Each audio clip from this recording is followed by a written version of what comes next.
أعوذ بالله من الشيطان الرجيم. بسم الله الرحمن الرحيم.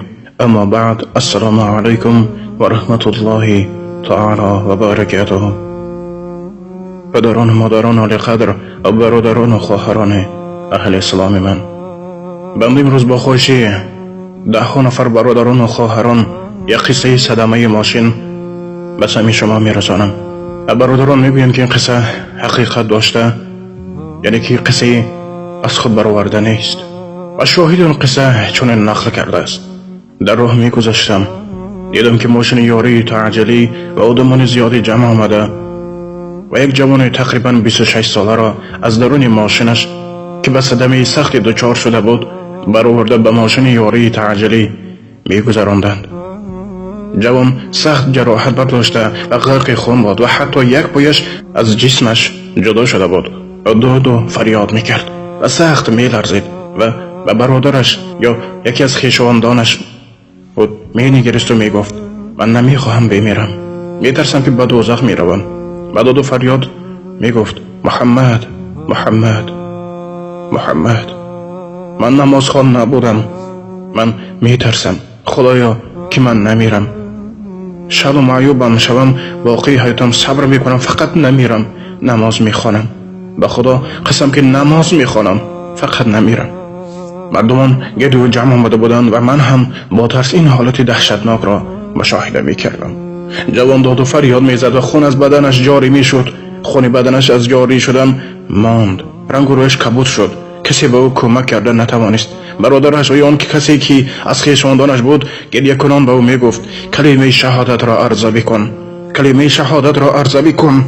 جوان باشد داد و فریاد میزد و پایش را تکان میداد و بعد از این آوازش پس شد و جانش از بدنش بیرون شد و از حرکت ماند. دختران تمام چیزهایش را از او دور کردند و بر رویش سان سفیدی پوشانیدند و به برادرش گفتند افسوس که ما برادرت را یاری داده نتوانستیم، زیرا که او سخت زخمی شده بود و تمام خونش جاری شد.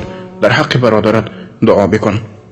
من یکمین بار است که در پیش چشمم آدم جان میدهد دیدم که حتی کلمه شهادت را عرضه کردن نتوانست. مرگ ناگهان میآید، شما را خبر نمیدهد. نمازهایتان را بخوانید، نگویید که پگاه میخوانیم یا که پگاهی دیگر میخوانیم.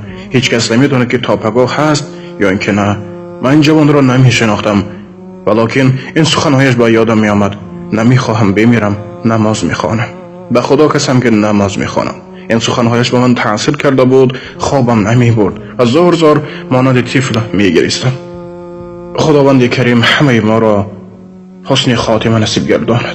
برادر عزیز، این قصه عبرت‌آمیز را به دیگران بفرستید، شاید که شما سبب شوید که جوان غافلی از این قصه عبرت گیرد و نمازش را بخواند و خداوند مهربان از ثوابش بی نصیب نمیگرداند ان شاء الله. واقعا چنانکه الله تبارک و تعالی در قرآن عظیم الشان می‌فرماید کل نفس ذائقة الموت، هر یک تنه زنده چشنده مرگ است. مرگ هیچ وقت و ساعت، زمان و مکان نمی‌پرسد. هر وقت که امر قبض جان شد، جان ما و شما را میگیرد و تمام دیگه. پس به حرمت خداوند، برادران و خواهران، پدران و مادران، در زندگی بین هم مهر و محبت انسانی را مستحکم کرده در عائله از اون دشنام دادن و از اون به همدیگر سخنهای قبیح زدن کمی باشد هم استغفر الله وین، زیرا این دنیا دو روزه، روزی همه ما و شما میریم و در نزد پیشگاه خداوند و هر یک اعمالی که کردیم جواب خواهیم گفت. خداوند مهربان همه ما و شما را به راه راست هدایت فرمایه و از مرگ به مهلت و در وقت مرگ کلمه شهادت گفتن را و از این دنیا با ایمان رفتن را نصیب روزی گردانه و از راه خطا و از کار خطا، از راه شیطان و از وسواس آن همه ما و شما را در حفظ و امانتش نگه بدارد. ای دلدم بیدار شو، مستی مکن هوشیار شو، با اهل ایمان یار شو، رفتند و ما هم می رویم. با دل بگفتم در سحر ای از قیامت بی خبر، برخیز و در عالم نگر، رفتند و ما هم می رویم. برخیز در وقت نماز، روی کن به درگاه نیاز، عذر گناهانت بساز، رفتند و ما هم می رویم. چندین جوان نازنین خفتند در زیر زمین، باور نداری را ببین، رفتند و ما هم می رویم.